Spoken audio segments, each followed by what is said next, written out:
that her team was leaking complaints that she says that she has and trying to get them to run it. And they make it very clear who she's referring to every step of the way. It's very easy to deduce, okay, when she writes in her CRD complaint, as she did write in her CRD complaint, that a young actress who was meant to play an underage Lily Bloom, oh, she must really be protecting her, guys. Sources indicate the two women are Jenny Slate and Isabel Ferreira. Now, they couldn't be reached for comments, yada yada. But anyway, that's what we all assumed. The main actress and the one who came in later all sort of goes into what if you're reading it, that would make the most sense. Yeah. I don't know, man. If he's really the guy you're saying, why wouldn't you stand with Blake Lively and Ryan Reynolds and Taylor Swift and definitively expose this abuser and predator for what he is? To me, their silence speaks louder to the fact that maybe they really didn't want to be a part of this, Blake. Maybe this got blown out of proportion more than they ever really wanted to or expected to. And now that their names are getting called out in the trades, it's going to affect them in ways that, did they ask for this? Should they have been outed like this? Should they have been pushed to this level, Blake? Why? Blake Lively's new accusations against Justin Baldoni have put her in hot water once again. In her amended case, she mentioned that there are other women who were also mistreated by Baldoni and his team, but did not mention their names in the filing. However, her PR team has allegedly reported the names to several media outlets, seemingly to push their agenda. The situation has sparked controversy, raising questions about the ethics and motivations behind these claims. On the 18th of February, Blake Lively filed her amended lawsuit, sparking a wave of debate about what exactly she changed in her legal claims. The key addition, a new allegation that there are other women involved in the project who were allegedly treated inappropriately. But here's the twist, these women aren't part of the case right now, leaving many to wonder why their experiences were brought up without their direct involvement. The pair's ongoing legal battle includes new claims against the director and his partner Jamie Heath, including that Blake isn't the only actress on set who felt uncomfortable. The complaint obtained by E! News February 19th reads, quote, "Ms. Lively was not alone in complaining about Mr. Baldoni. The experiences of Ms. Lively and others were documented at the time they occurred, starting in May of 2023. Importantly, and contrary to the entire narrative defendants have invented, Mr. Baldoni acknowledged the complaints in writing at the time. He knew that women other than Ms. Lively also were uncomfortable and had complained about his behavior." In her amended case, Lively clarified that she chose not to disclose the names of the other women to prevent any potential harm that might come their way. She emphasized that these alleged women permitted her to share the substance of their experiences without using their names, screenshots, or any identifying details. Lively also noted that these women could become part of the case in the future if the situation demands it. Thus, this amended complaint does not refer to certain witnesses by name, nor does it provide screenshots of their text messages. Importantly, however, these witnesses have given Ms. Lively permission to share the substance of their communications in this amended complaint as contained herein, and they will testify and produce responsive documents in the discovery process. Okay, let's just pause to make sure everybody understands what's happening here, because they think we are so stupid, okay? Up until this point, everything seemed to be under control, but now TMZ and other media outlets have reportedly uncovered the names of the alleged actresses involved. According to these reports, the names include Jenny Slate and Isabella Ferrer, both of whom were allegedly harassed as well. Sources indicate the two women are Jenny Slate and Isabel Ferreira. Now, they couldn't be reached for comments, yada yada. But anyway, that's what we all assumed. The main actress and the one who came in later all sort of goes into what if you're reading it, that would make the most sense. How did they get their hands on the names? It certainly feels like there's more to the story. With the names now out in the open, speculation is growing that Blake Lively may have been behind the leak, possibly through her PR team. This theory seems to gain traction when tracing back to her leaked complaints, which reportedly referenced the name of the young Lily Bloom character. The alleged motive: to draw these women into the spotlight and strengthen her case. We already showed you that her team was leaking complaints that she says that she has and trying to get them to run it. And they make it very clear who she's referring to every step of the way. It's very easy to deduce, okay, when she writes in her CRD complaint, as she did write in her CRD complaint, that a young actress who was meant to play an underage Lily Bloom, oh, she must really be protecting her, guys. Now, as the situation gains traction, a heated debate is unfolding about the foundation of Lively's amended case. Critics argue that her claims heavily rely on the idea of others stepping forward to support the same narrative against Baldoni, even though she is the one leading the charge. Meanwhile, the alleged actresses, whose names have surfaced, reportedly have no desire to come forward or associate themselves with this campaign. Why wouldn't you stand with Blake Lively and Ryan Reynolds and Taylor Swift and definitively expose this abuser and predator for what he is? To me, their silence speaks louder to the fact that maybe they really didn't want to be a part of this, Blake. Maybe this got blown out of proportion more than they ever really wanted to or expected to.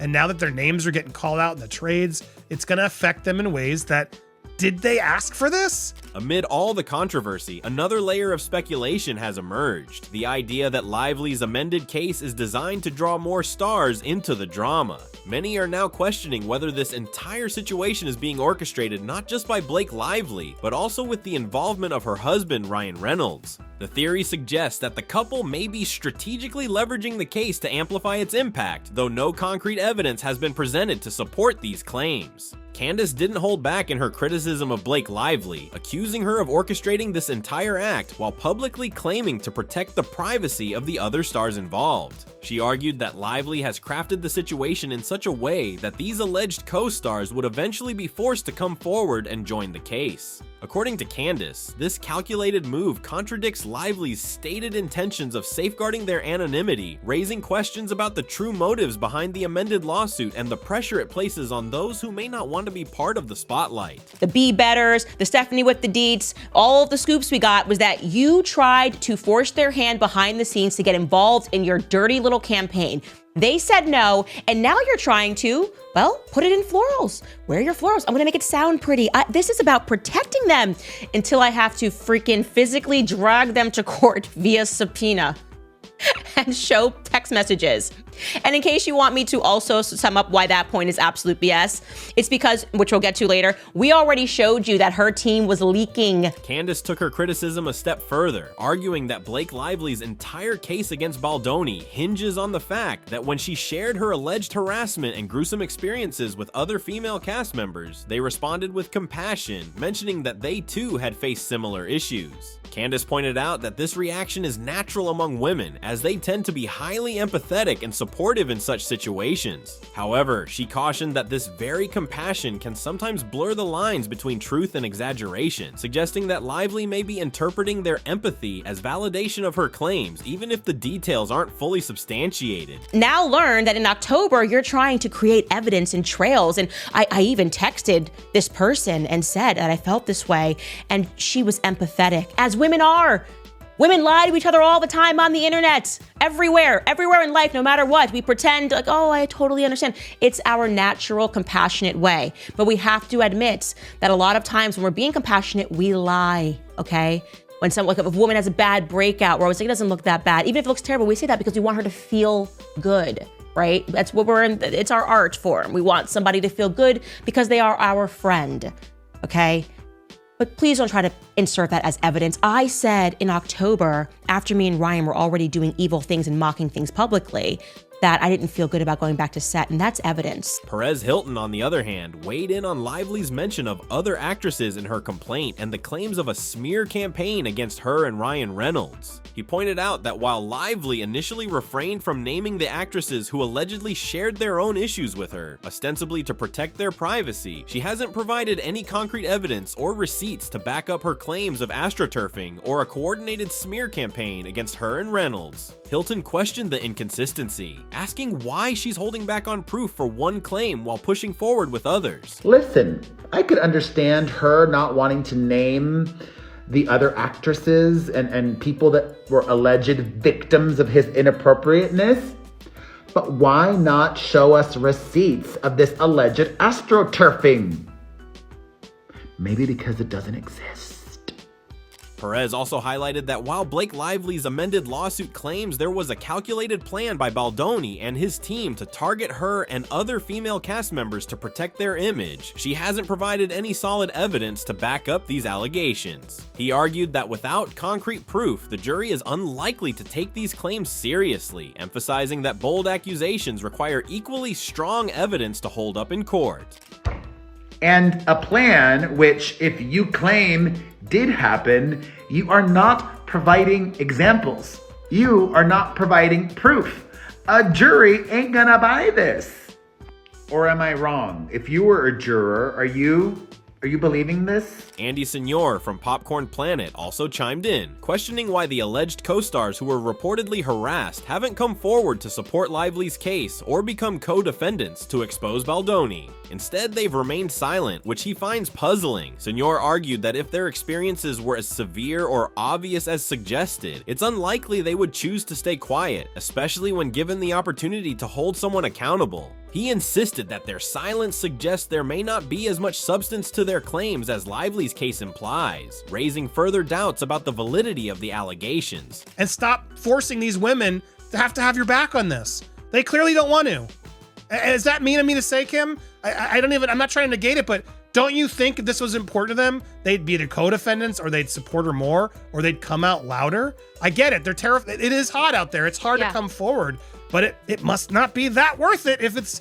Why keep a predator and abuser away if it's really truthful and it's really that bad? Do you get the sense that maybe they're like, we're good, Blake, leave us alone? As the controversy surrounding Blake Lively's amended lawsuit against Justin Baldoni continues to unfold, the situation has become a tangled web of allegations, speculation, and ethical questions. On one hand, Lively's claims of mistreatment and her assertion that other female cast members face similar issues have drawn attention to the broader conversation about accountability in the entertainment industry. However, the lack of concrete evidence, the silence of the alleged co-stars, and the rumors of strategic leaks have cast a shadow over the credibility of her case. Critics like Candace, Perez Hilton, and Andy Signor have raised valid concerns about the motivations behind the lawsuit, the handling of sensitive information, and the absence of direct involvement from the other women mentioned. These critiques highlight the complexities of navigating such high-stakes legal battles, where the lines between advocacy, privacy, and strategy can often blur.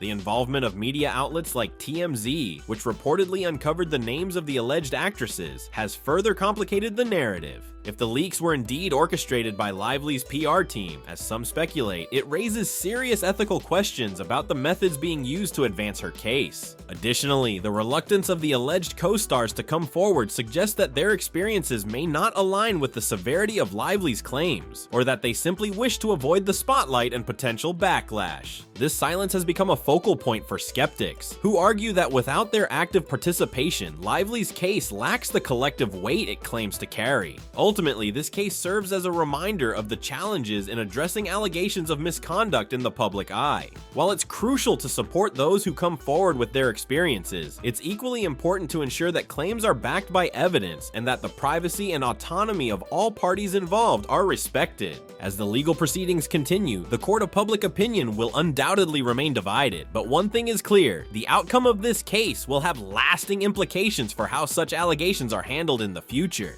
Whether Lively's claims will hold up in court or further fuel skepticism remains to be seen, but the conversation it has sparked is undeniably significant. What do you think about the other female actors involved? Were they truly harassed, or is Lively using their alleged experiences to build pressure against Baldoni and his team? Share your thoughts in the comments below, and don't forget to stay tuned as more drama unfolds in this ongoing case.